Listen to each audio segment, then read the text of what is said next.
Assalamualaikum warahmatullahi wabarakatuh. Perkenalkan, saya Nadia Dwi Putri dengan NIM 23002113. Di sini, saya akan mempresentasikan tugas terkait dengan meresum atau meringkas sebuah buku yang berjudul Manajemen dan Tata Kerja Perpustakaan Sekolah karya Darmono. Di mana materi pertama dalam buku ini terkait dengan perpustakaan sekolah sebagai sumber belajar, yaitunya pada bab 1, di mana perpustakaan sekolah sendiri sebagai salah satu sarana pendidikan penunjang kegiatan belajar siswa yang sangat penting dalam memacu tercapainya tujuan pendidikan di sekolah. Di dalam perpustakaan sekolah sebagai sumber belajar, ada fungsi-fungsi perpustakaan itu sendiri, di mana fungsi yang pertama adalah fungsi informasi. Fungsi informasi ini berkaitan dengan di mana perpustakaan menyediakan berbagai informasi yang meliputi bahan tercetak, terekam maupun koleksi lainnya agar pengguna perpustakaan dapat mengambil berbagai ide dari buku yang ditulis oleh para ahli dari berbagai bidang ilmu atau informasi lainnya. Kemudian fungsi yang kedua adalah fungsi pendidikan, di mana perpustakaan menyediakan berbagai fungsi yang meliputi bahan tercetak, terekam maupun koleksi lainnya sebagai sarana untuk menunjang tujuan pendidikan itu sendiri. Kemudian yang ketiga ada fungsi kebudayaan. Fungsi kebudayaan ini sendiri itu berkaitan dengan di mana perpustakaan menyediakan berbagai informasi yang meliputi bahan tercetak, terekam, maupun koleksi lainnya yang dapat dimanfaatkan oleh pengguna untuk meningkatkan mutu kehidupan dan juga memanfaatkannya sebagai sumber informasi terekam kebudayaan bangsa untuk meningkatkan taraf hidup dan juga kehidupan manusia secara individu maupun kelompok. Kemudian, fungsi berikutnya adalah fungsi rekreasi, yaitu perpustakaan menyediakan berbagai informasi untuk menciptakan kehidupan yang seimbang antara jasmani dan juga rohani dan lain sebagainya. Kemudian, selanjutnya ada fungsi penelitian, di mana perpustakaan ini sendiri menyediakan berbagai informasi untuk menunjang berbagai kegiatan penelitian, seperti untuk perkuliahan dan lain sebagainya. Kemudian terakhir ada fungsi deposit. Fungsi deposit ini sendiri, di mana perpustakaan berkewajiban untuk menyimpan dan juga melestarikan semua karya tercetak maupun karya terekam yang diterbitkan di wilayah Indonesia. Kemudian, poin B terkait dengan perpustakaan sekolah sebagai sumber belajar. Jika dikaitkan dengan pengertian sebagai sumber belajar, maka perpustakaan sekolah ini dibedakan menjadi dua macam. Di mana yang pertama adalah sumber belajar yang dirancang atau sengaja dibuat untuk digunakan dalam kegiatan belajar untuk mencapai tujuan pembelajaran itu sendiri. Yang kedua, sumber belajar yang tidak dirancang atau tidak sengaja dibuat untuk membantu tercapainya tujuan pembelajaran. Kemudian poin ketiga terkait dengan perkembangan perpustakaan sekolah. Perkembangan perpustakaan sekolah ini sendiri itu tumbuh dan juga berkembang seiring dengan perubahan kebijakan pendidikan di Indonesia, di mana pertumbuhannya secara mencolok tentang perpustakaan ini terjadi sejak tahun 1990-an, di mana pada waktu itu berbagai kebijakan tentang perpustakaan sekolah mulai muncul. Salah satunya adalah surat Keputusan Menteri Pendidikan dan Kebudayaan nomor 0103-0-1981 tentang pokok-pokok kebijakan pembinaan dan juga pengembangan perpustakaan Indonesia. Kemudian, perkembangan perpustakaan ini sendiri juga seiring dengan terjadi perubahan kebijakan di lingkungan pusat pembinaan perpustakaan, yaitu pada tahun 1959 dilebur ke dalam Perpustakaan Nasional Republik Indonesia melalui surat keputusan Presiden Indonesia nomor 11 tahun 1989 tentang Perpustakaan Nasional. Maka sejak saat ini atau sejak saat itu perpustakaan pembinaan Perpustakaan Departemen Pendidikan dan juga Kebudayaan tidak ada lagi. Dan selanjutnya pembinaan terhadap perpustakaan sekolah perintis yang telah dikembangkan sebelumnya diserahkan sepenuhnya kepada Kanwil Kemendikbud atau Depdikbud dari masing-masing provinsi. Nah, kemudian sejak dikeluarkannya Undang-Undang Sistem Pendidikan Nasional terlihat mulai dari perhatian terhadap perpustakaan sekolah, gedung perpustakaan sekolah mulai dibangun di lingkungan SLTP maupun di lingkungan SLTA. Demikian pula dengan menyiapkan sumber daya manusia, mulai diselenggarakannya penataran-penataran dari berbagai pengelolaan perpustakaan sekolah di lingkungan SLTP maupun SLTA, menyiapkan pengelolaan perpustakaan sekolah yang dilaksanakan oleh Kanwil Departemen Perpustakaan masing-masing daerah. Kemudian poin ketiga terkait dengan perkembangan perpustakaan sekolah dasar. Nah, terkait dengan perkembangan perpustakaan sekolah dasar ini dibandingkan dengan perpustakaan sekolah lanjutan, secara umum situasi perpustakaan sekolah dasar lebih menyedihkan karena belum semua perpustakaan sekolah dasar yang memiliki ruangan perpustakaan. Koleksinya sering ditempatkan di lemari terkunci, terletak di sudut kelas atau di ruangan kepala sekolah. Jam buka biasanya pada jam istirahat dan pada waktu saat itu guru tidak mengajar. Jarang sekali ada ruang baca khusus atau pengelolaan buku yang masih sangat sederhana, umumnya hanya menurut urut nomor saja dan juga tidak beraturan. Artinya perkembangan perpustakaan sekolah dasar ini belum begitu tersusun secara atau tertata secara rapi dan juga terkelola dengan baik. Kemudian poin berikutnya terkait dengan perkembangan perpustakaan sekolah lanjutan. Tingkat pertama sekolah menengah umum atau kejuruan, di mana umumnya perpustakaan sekolah lanjutan sudah memiliki ruangan tersendiri yang luasnya berkisar antara 25 sampai dengan 75 meter persegi. Keberadaan pustakawan di sekolah lingkungan SMU atau SMK pada umumnya dibangun dengan bantuan BP3. Tenaga pengelolanya yaitu tenaga guru yang tiap sekolah pada umumnya sudah ada, kemudian tidak semuanya memiliki keterampilan dasar dalam mengelola perpustakaan. Nah, mungkin ini menjadi hambatan dalam pengembangan perpustakaan sekolah lanjutan. Kemudian, selanjutnya materi berikutnya itu terkait dengan pada bab 2, yaitu manajemen dan juga organisasi perpustakaan sekolah.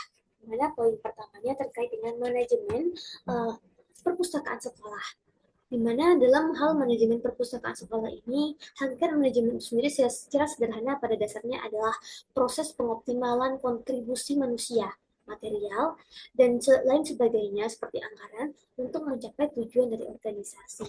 Di mana dalam pengelolaan manajemen perpustakaan sekolah ini, yang pertama ada kesalahan umum dalam manajemen itu sendiri. Di mana kesalahannya yang pertama adanya spesialisasi pekerjaan yang dangkal.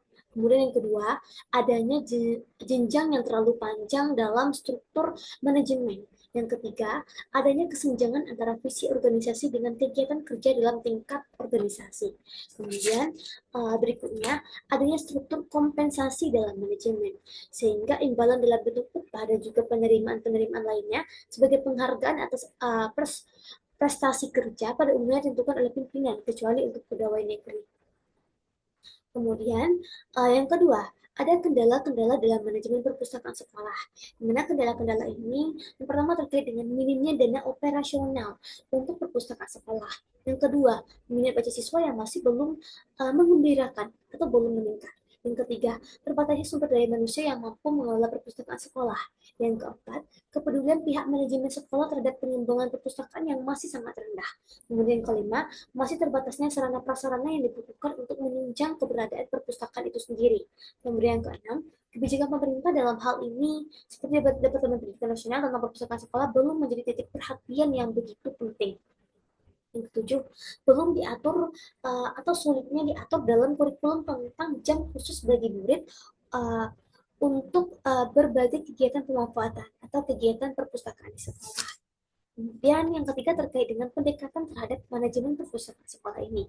Ada beberapa pendekatan dalam manajemen perpustakaan sekolah ini. Pendekatan yang pertama adalah pendekatan empiris. Nah, pendekatan ini merupakan pendekatan yang bersifat historis, di mana kesimpulan digambarkan melalui studi kasus di waktu lampau.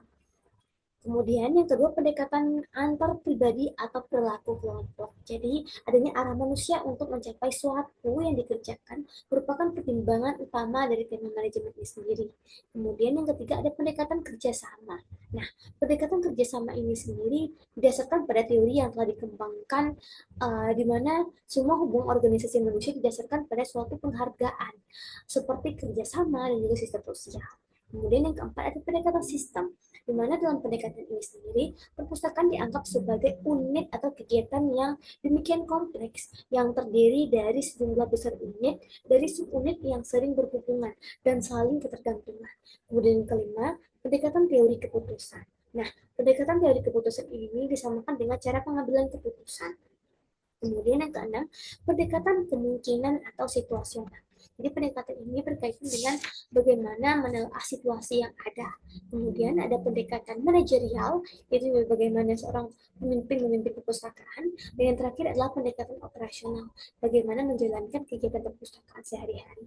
Kemudian yang kedua terkait dengan organisasi perpustakaan sekolah, di mana dalam organisasi perpustakaan sekolah ini ada unsur organisasi, itunya ada manusia, ada sasaran, ada tempat kedudukan, ada pekerjaan, ada teknik, struktur, dan lingkungan. Yang kedua ada struktur organisasi. Struktur organisasi seperti adanya pimpinan, adanya bawahan, adanya pelaksana, adanya tim evaluasi, dan lain sebagainya. Kemudian yang ketiga ada organisasi perpustakaan, di mana organisasi perpustakaan ini itu berkaitan dengan bagaimana di sebuah perpustakaan itu adanya sebuah organisasi dalam mengelola perpustakaan itu sendiri. Kemudian selanjutnya ada penyusunan organisasi perpustakaan. Penyusunan organisasi perpustakaan ini didasarkan pada tujuan perpustakaan. Kemudian yang kedua didasarkan pada tugas pokok perpustakaan. Yang ketiga didasarkan pada rincian kegiatan kerja perpustakaan. Dan yang keempat dikaitkan dengan pengelolaan kegiatan kerja dalam perpustakaan. Kemudian berikutnya pada bab ketiga yang akan dibahas terkait dengan tata aliran kerja perpustakaan. Nah, tata aliran kerja perpustakaan ini yang pertama yang akan kita kaji terkait dengan tanggung jawab dari petugas perpustakaan dalam kaitannya dengan tata aliran kerja. Di mana tanggung jawabnya seorang petugas perpustakaan ini sangatlah besar dalam mengelola perpustakaan.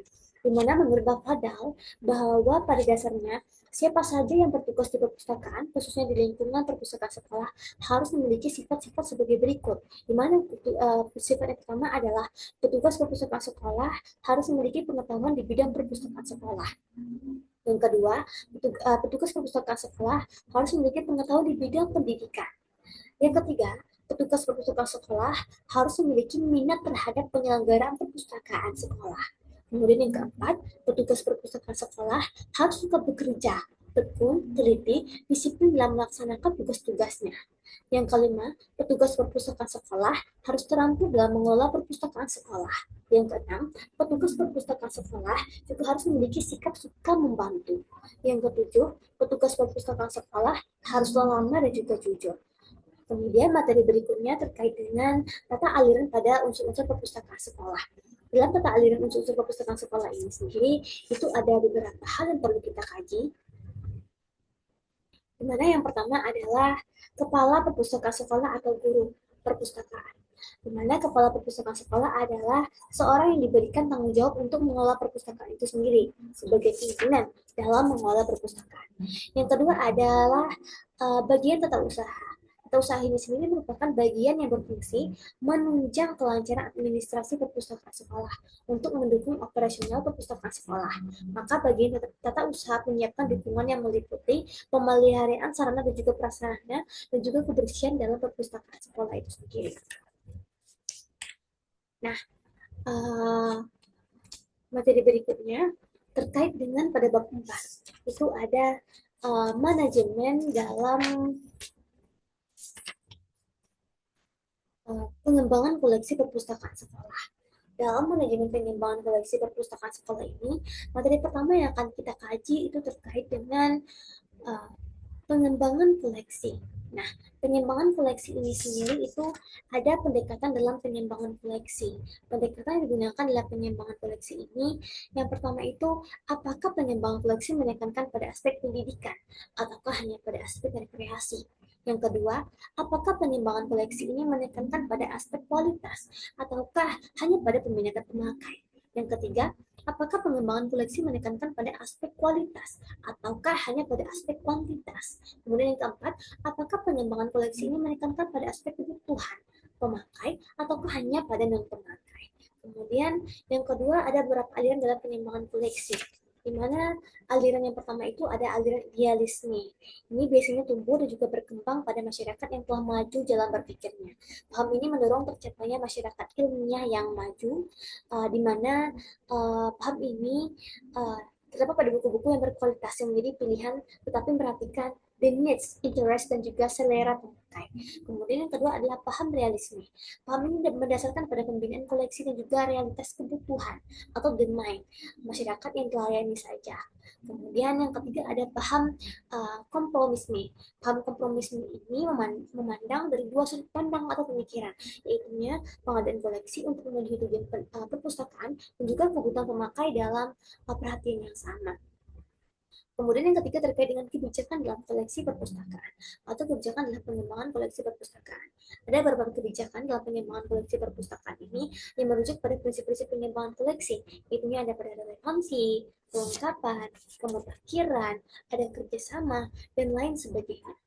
Dalam kebijakan ini diharapkan mampu menjawab pertanyaan-pertanyaan seperti apakah sasaran khusus dari koleksi perpustakaan ini, atau siapakah yang menyusun kebijakan pemilihan buku, atau siapakah yang melaksanakan kebijakan pemilihan buku, dan siapakah yang akan memilih buku itu sendiri, dan lain sebagainya. Nah, kemudian materi yang keduanya terkait dengan pengadaan bahan pustaka. Pengadaan bahan pustaka ini sendiri ada beberapa hal yang perlu kita perhatikan.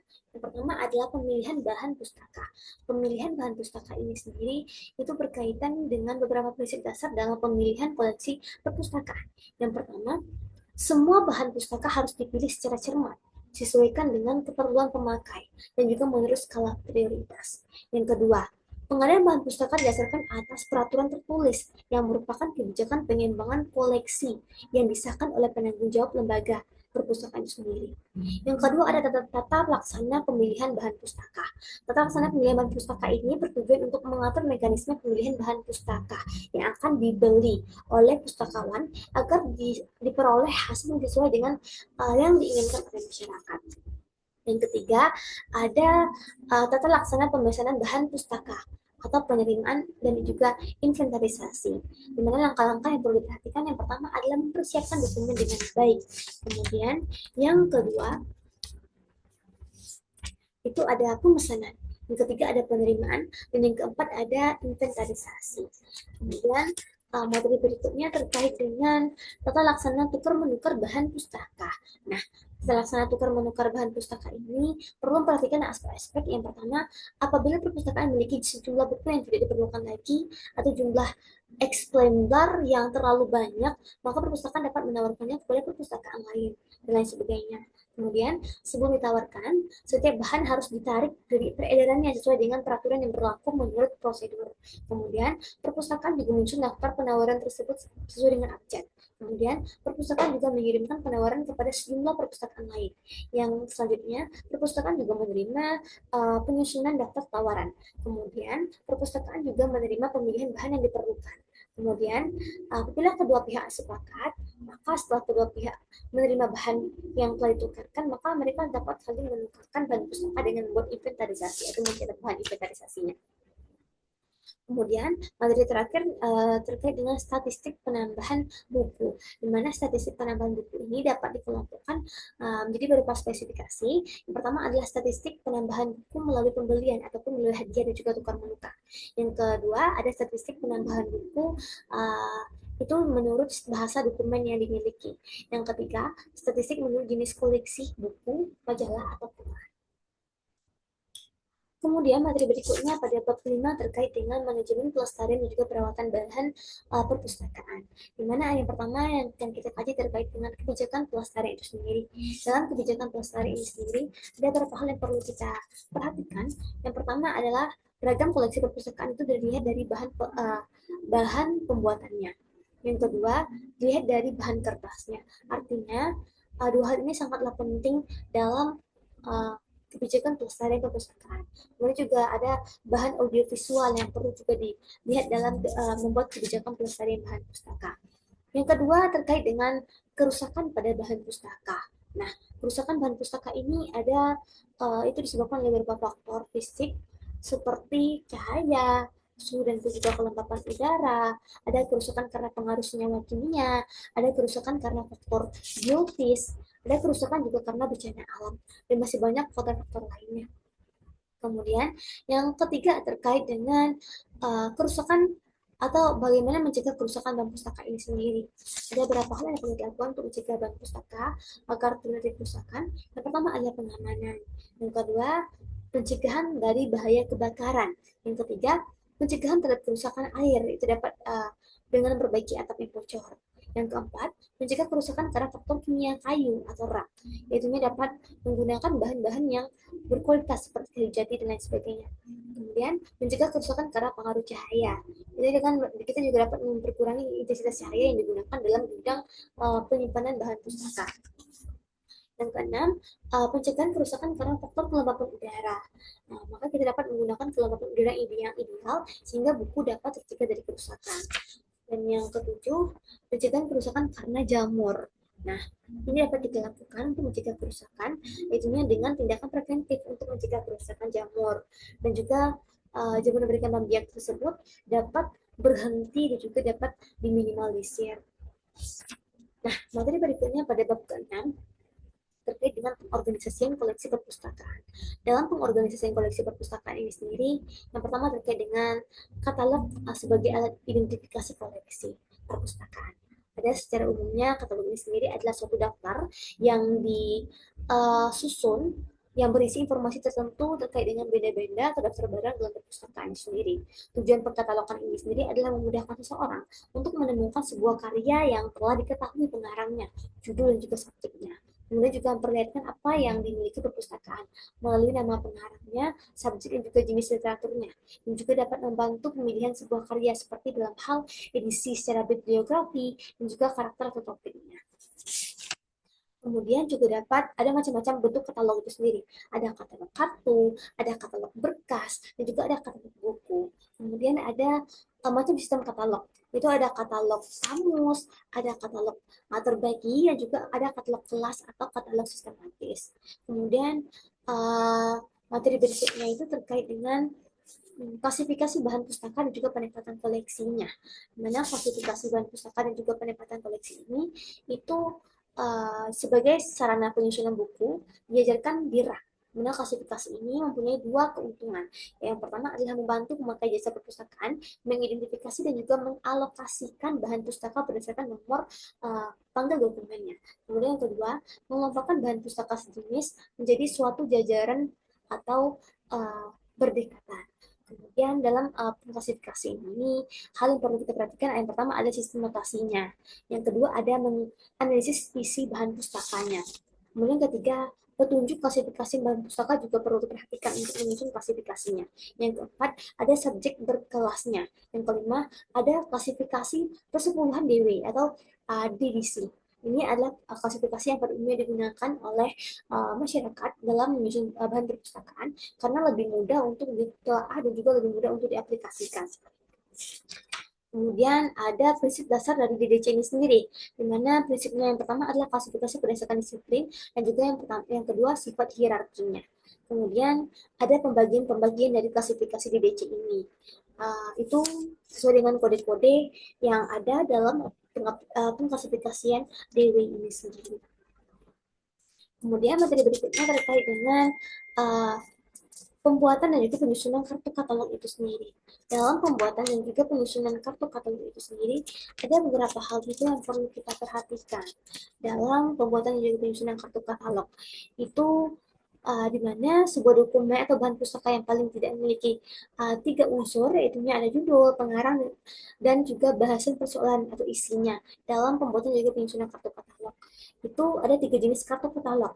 Ada katalog judul, katalog pengarang, dan juga katalog subjek.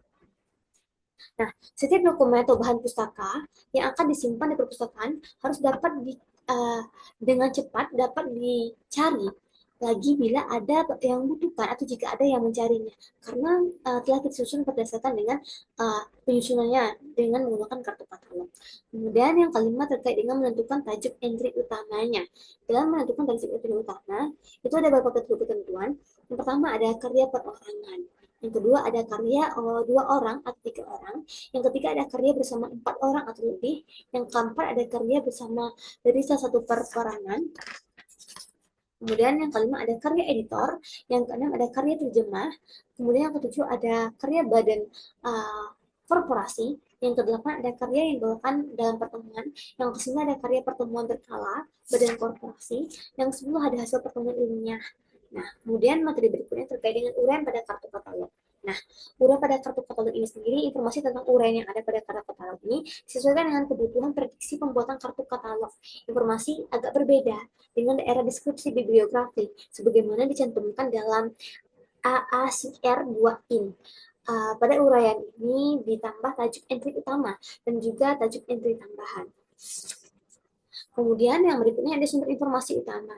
Nah, sumber informasi utama dalam menyusunan deskripsi kartu katalog ini adalah sumber data bibliografi yang diberikan prioritas pertama sebagai sumber dari mana suatu deskripsi bibliografi ditentukan. Pada bagian ini, daripada dipersiapkan umpama halaman judul samping, halaman judul, balik halaman judul, dan lain sebagainya.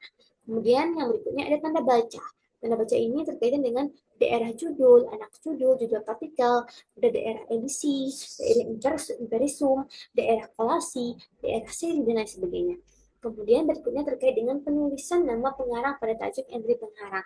Ada beberapa ketentuan dalam penulisan nama pengarang dalam tajuk entry pengarang yang perlu kita perhatikan. Yang pertama adalah penulisan nama pengarang Indonesia jika terlihat dari 2 suku atau lebih, maka kata terakhir digunakan sebagai acuan dengan kata terakhir diletakkan di awal atau di depan. Yang kedua, penulisan nama pengarang Cina pada umumnya tidak dibalik karena nama keluarga yang pada kata yang pertama itu perlu diletakkan di awal. Kemudian penulisan nama Arab adalah nama yang paling dikenal. Seperti hanya Abbas Maimun Al-Khattab ditulis Al-Aktab Abbas Mahmud. Kemudian yang terakhir terkait dengan susunan deskripsi yang diikuti dengan keterangan tanda baca. Seperti deskripsi bibliografi disusun dalam 7 daerah, yaitu daerah judul dan pengarang, daerah edisi, daerah impresum, daerah kolasi, daerah seri monografi, daerah catatan, dan juga daerah ISBN dan harga. Kemudian terkait dengan membuat kartu katalog. Dalam membuat kartu katalog ini tidaklah sulit, karena yang penting kita harus mengerti beberapa peraturan pembuatan kartu katalog sebagaimana telah dijelaskan sebelumnya. Dalam pembuatan kartu katalog ini sendiri, beberapa hal yang ketentuannya perlu kita perhatikan agar kartu katalog yang kita buat tersebut dapat digunakan dengan baik dan dapat dilihat kebenarannya. Dimana selain ketika kartu katalog seperti ada kartu katalog yang ada di dalamnya itu menjelaskan terkait dengan tajuk entry pertama dan juga tajuk entry tambahan. Juga ada kartu-kartu tambahan yang berfungsi sebagai alat pengecekan atau checklist dan pengendalian penataan buku di rak atau shelf list. Nah, kartu katalog ini dapat digunakan untuk mengelompokkan buku berdasarkan kartu, juga mencari buku dengan menggunakan kartu tersebut. Kemudian materi berikutnya itu terkait dengan materi pada bab ke-7, yaitu manajemen layanan perpustakaan. Dalam manajemen layanan perpustakaan ini, ada hakikat sistem dari dan juga jenis layanan perpustakaan, di mana layanan perpustakaan sendiri adalah memberikan informasi kepada pemakai perpustakaan tentang segala bentuk informasi yang dibutuhkan pemakai perpustakaan, baik untuk dimanfaatkan di tempat maupun untuk dibawa pulang untuk digunakan di luar ruang perpustakaan. Nah, dalam untuk menghadiri terjadinya kegiatan yang pasif statis dalam kegiatan layanan perpustakaan, maka kegiatan layanan perpustakaan ini harus memperhatikan asas layanan perpustakaan. Yang pertama, selalu berorientasi kepada kebutuhan. Yang kedua, layanan diberikan atas dasar keseragaman, keadilan, dan lain sebagainya. Kemudian, layanan perpustakaan dilandaskan atas tata aturan yang telah ditentukan. Yang terakhir, layanan perpustakaan ini dilaksanakan dengan mempertimbangkan faktor kecepatan, ketepatan, dan juga kemudahan. Kemudian yang kedua, itu sistem layanan perpustakaan itu ada sistem layanan tertutup, ada juga sistem layanan terbuka.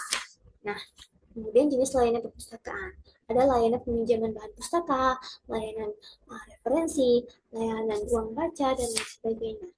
Yang kedua ada layanan sirkulasi. Nah, layanan sirkulasi ini sendiri atau layanan peminjaman dan pengembalian bahan pustaka adalah suatu kegiatan perpustakaan yang melayani peminjaman dan juga pengembalian buku. Kemudian yang berikutnya ada layanan referensi. Nah, layanan referensi ini sendiri itu berkaitan dengan uh, istilah buku referensi. Itunya bagaimana perpustakaan ini menyediakan buku-buku atau pelayanan dalam buku-buku referensi, di mana perpustakaan biasanya menyediakan buku-buku referensi yang dikumpulkan tersendiri di sebuah kolase referensi. Sedangkan ruang tempat penyimpanan disebut dengan reference. Buku-buku reference yang biasanya sifatnya sebagai buku petunjuk harus selalu tersedia di perpustakaan sehingga dapat dipakai oleh setiap orang pada setiap saat. Kemudian buku referensi ini disebut juga dengan buku rujukan atau acuan. Nah, untuk buku referensi ini dirancang dengan susunan serta penyajian untuk keperluan khusus. Dengan demikian, buku referensi memiliki ciri. Yang pertama, buku referensi ini ditujukan untuk keperluan konsultasi. Yang kedua, buku referensi ini tidak dimaksudkan untuk dibaca seperti buku biasanya. Kemudian, buku referensi ini seringkali terdiri dari entry yang terpotong-potong. Kemudian, di perpustakaan, buku referensi biasanya tidak dipinjamkan karena buku tersebut diperlukan setiap waktu. Dan yang terakhir, buku referensi ini di mana informasi disusun untuk memudahkan penyesuaian secara cepat dan juga menyeluruh. Kemudian ada layanan berikutnya itu terkait dengan bimbingan dan pemanfaatan perpustakaan. Nah, bimbingan pemanfaatan perpustakaan ini merupakan salah satu bentuk layanan perpustakaan yang sering dilakukan oleh berbagai jenis perpustakaan. Tujuan lain ini adalah untuk membantu pengguna perpustakaan agar dapat memanfaatkan semua bentuk sarana layanan perpustakaan dengan mudah. Kapan bimbingan perpustakaan itu diberikan? Dan pada umumnya bimbingan perpustakaan ini diberikan kepada anggota baru karena seperti halnya mereka tidak mengetahui tempat letaknya sebuah buku, maka perlu layanan bimbingan yang diberikan oleh pustakawan untuk membantu mencarikan buku yang dibutuhkan. Bimbingan layanan perpustakaan ini ada bimbingan penelusuran informasi, yang kedua ada rambu-rambu di perpustakaan. Nah, kemudian materi pada bab ke-8 terkait dengan promosi perpustakaan dan juga bimbingan minat baca. Nah, yang pertama terkait dengan promosi perpustakaan. Promosi perpustakaan ini sendiri adalah mekanisme komunikasi persuasif pemasaran dengan memanfaatkan teknik hubungan masyarakat. Di mana promosi ini sendiri merupakan forum pertukaran informasi antara organisasi dan juga konsumen dengan tujuan utama memberi informasi tentang produk dan juga jasa yang disediakan oleh organisasi sekaligus membujuk konsumen untuk bereaksi terhadap produk atau jasa yang ditawarkan. Di mana ada tujuan dari promosi ini sendiri. Tujuan dari promosi ini sendiri adalah untuk menarik perhatian, kemudian untuk menciptakan kesan, kemudian untuk membagikan minat, dan juga untuk memperoleh tangkapan.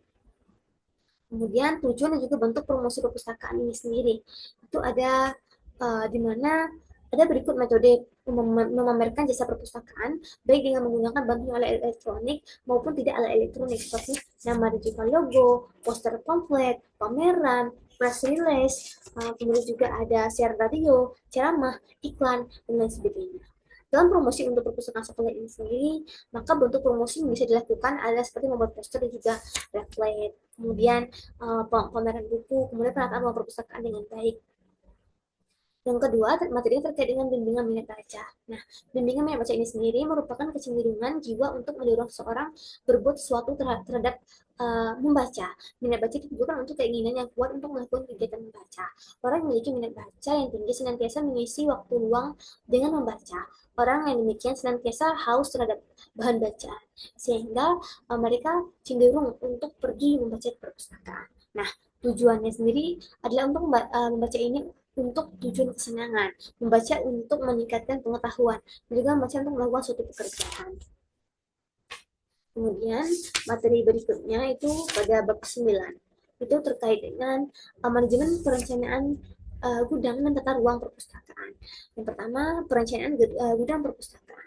Gudang perpustakaan merupakan sarana yang amat penting dalam penyelenggaraan perpustakaan, di mana dalam gudang ini segala kegiatan dan juga program perpustakaan dirancang dan juga diselenggarakan.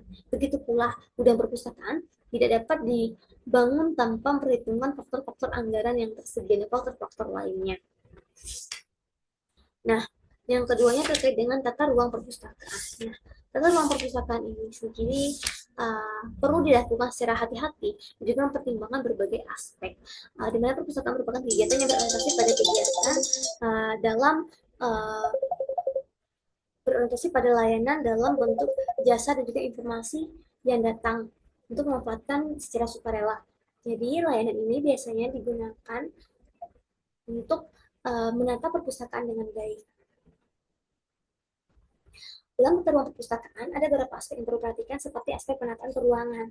Kemudian ada aspek fungsional, aspek psikologi pengguna, dan juga aspek lainnya. Nah, dalam tata ruang perpustakaan ini juga perlu kita perhatikan kebutuhan ruang perpustakaan sekolah, sehingga kita mampu membangun dan juga menata perpustakaan dengan baik. Kemudian, materi berikutnya pada bab ke-10 itu terkait dengan perabotan perpustakaan dalam kebutuhan pendukungan lainnya dalam manajemen perpustakaan. Di mana perabotan dan juga perpustakaan dalam kebutuhan pendukung lainnya ini itu berkaitan yang pertama dengan jenis perabotan perpustakaan. Ada meja sirkulasi, ada meja baca, meja kerja, meja atau rak atlas, dan juga meja buku, ada rak majalah, rak surat kabar, lemari, lemari katalog, dan lain sebagainya. Di mana perabotan-perabotan ini sebagai kegiatan atau sarana yang mendukung kegiatan dalam perpustakaan. Kemudian berikutnya ada peralatan perpustakaan sekolah. Ada berbagai peralatan perpustakaan sekolah seperti ada pensil, uh, itu merupakan peralatan habis pakai, ada pena, kertas tipis, kantong buku, dan lain sebagainya. Ada peralatan tahan lama, seperti mesin ketik, mesin stensil, dan lain sebagainya. Juga ada peralatan elektronik seperti CD, kemudian ada pita kaset, pita video, dan lain sebagainya. Di mana peralatan perpustakaan sekolah ini uh, di mana peralatan perpustakaan sekolah ada yang bersifat habis pakai dan juga ada yang bersifat tahan lama. Di mana peralatan ini sangatlah penting untuk menunjang kegiatan-kegiatan dalam perpustakaan. Kemudian materi terakhir terkait dengan bab 11 itu manajemen sumber daya perpustakaan. Ada pembinaan kemampuan petugas. Nah, sangat penting bagi seorang dalam manajemen sumber daya perpustakaan dalam membina kemampuan petugasnya. Dalam membina kemampuan petugas perpustakaan sekolah bertujuan untuk meningkatkan pengetahuan dan juga keterampilan petugas perpustakaan sekolah untuk meningkatkan kemampuan mereka dalam mengelola perpustakaan. Yang kedua terkait dengan pembinaan moral kerja perpustakaan sekolah. Pembinaan moral kerja perpustakaan sekolah ini sendiri juga sangat penting. Di mana langkah-langkahnya yang pertama berusaha agar petugas perpustakaan sekolah rajin dalam mengerjakan tugas-tugasnya. Yang kedua berusaha agar petugas perpustakaan sekolah selalu datang tepat waktu. Yang ketiga berusaha agar petugas perpustakaan sekolah selalu optimis dalam mengerjakan tugas-tugasnya dan lain sebagainya. Kemudian yang ketiga adalah pembinaan karir pustakawan sekolah melalui jabatan fungsional. Ini berkaitan dengan pemerintah mulai memberikan kesempatan berkarir secara terbuka bagi pegawai negeri sipil dengan melalui penetapan jabatan fungsional untuk berbagai bidang seperti guru, dokter, dosen, penelitian, dan lain sebagainya. Nah, pengertian jabatan fungsional ini sendiri adalah suatu jabatan yang memberikan kesempatan pada pegawai sipil untuk mencapai karirnya dengan memilih menurut keyakinan dan juga kemampuan pribadi masing-masing mengenai jenis pekerjaan atau tempat untuk mereka bekerja. Kemudian yang D terkait dengan tanggung jawab dan juga wewenang sistem asisten perpustakaan. Nah, tanggung jawab dan juga wewenang asisten perpustakaan ini sendiri itu uh, adalah terselesaikannya secara profesional pekerjaan perpustakaan yang bersifat teknis sederhana yang menjadi tugas pokoknya dengan memilih dan juga menentukan metode kerja yang sesuai dengan pelaksanaan tugas pokok agar kegiatan operasional perpustakaan berjalan dengan lancar. Kemudian materi berikutnya terkait dengan tanggung jawab dan juga wewenang perpustakaan. Jadi, tanggung jawab dan juga wewenang perpustakaan sendiri adalah terselesaikannya secara profesional pekerja perpustakaan yang bersifat analisis sederhana yang menjadi tugas pokok dengan memilih dan juga menentukan metode kerja sesuai dengan pelaksanaan tugas pokok tersebut agar tercapai hasil yang optimal. Tanggung jawab pustakawan muda adalah terselesaikannya secara profesional pekerjaan perpustakaan yang bersifat analisis mendengar dan juga menjadi tugas pokoknya dengan memilih dan juga menentukan metode kerja yang sesuai dengan untuk melaksanakan tugas pokok tersebut sehingga kegiatan perpustakaan tersebut berjalan dengan lancar. Kemudian materi yang terakhirnya itu terkait dengan jabatan fungsional perpustakaan. Jabatan fungsional pustakawan ini itu secara umumnya tujuan pemerintah memberikan kepercayaan kepada para pustakawan untuk mengembangkan karir melalui jabatan fungsional pustakawan, yaitu dengan menyediakan sistem karir bagi pegawai sipil. Kemudian mendorong para pejabat fungsional untuk prestasi tinggi. Yang ketiga juga mendorong pegawai yang memiliki ahli yang kreatif untuk mendapatkan jaminan atas pekerjaan mereka. Jadi jabatan fungsional perpustakaan ini terdiri dari asisten pustakawan dan juga pustakawan. Jadi jabatan fungsional pustakawan ini hanya dapat diduduki oleh seorang yang telah berstatus sebagai pegawai negeri sipil, di mana tugas pokok jabatan pustakawan ini meliputi pengorganisasian dan juga pendayagunaan koleksi bahan pustaka atau sumber informasi, dan juga pemasyarakatan pustakawan, pendokumentasian dan juga informasi serta pengkajian pengembangan perpustakaan dan juga dokumentasi informasi. Nah, Ini merupakan jabatan pembina perpustakaan. Demikianlah materi yang dapat saya presentasikan terkait dengan buku dari karya dan Monod tentang yang berjudul Manajemen dan juga Tata Kerja Perpustakaan Sekolah yang terdiri dari 11 bab. Jika ada salah dan janggal, tolong dimaafkan. Saya akhiri dengan wassalamualaikum warahmatullahi wabarakatuh.